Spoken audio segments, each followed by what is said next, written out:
की वजह से बर्बाद हो गई, कुछ नहीं रहा हमारे पास। एक और आखिरी मेरा काम कर दो, अपने दिलों को भेज दे इस बीवी की तरफ, इस बेटे की तरफ उस माँ को लेकर चले, उन्हें तवज्जो बनाया जाए। खत्म किया मैंने अपनी गुफ्तगू को धीरे धीरे। कहते हैं कि शौहर से उसने कहा कि वो कहते मुझे कुछ नहीं आता, क्या करना मुझे नहीं मालूम, क्या क्या करना है। कहा तुम घबराओ नहीं, ये कुछ चीजें फल ले आओ, ये देख ले आओ, ये देख ले आओ, और दस्तरखान ले आओ। कहता ठीक, आज सुबह से बरत का मैं जो हूँ, जो काम करूँगा, जितना पैसा जमा होगा वो मैं ले आऊँगा, वो चीजें लाकर जमा कर। कहते शाम के टाइम बराती ने इसने जाकर कह दिया कि कल आज रात को हमारे यहाँ भी दस्तरखान रहेगा, ये जाकर वहाँ से कह के चलिए।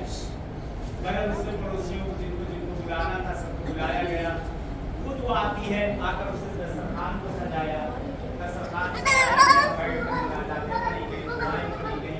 बढ़ती जा रही है, रोटी जा रही है, बढ़ती जा रही है, रोटी जा रही है।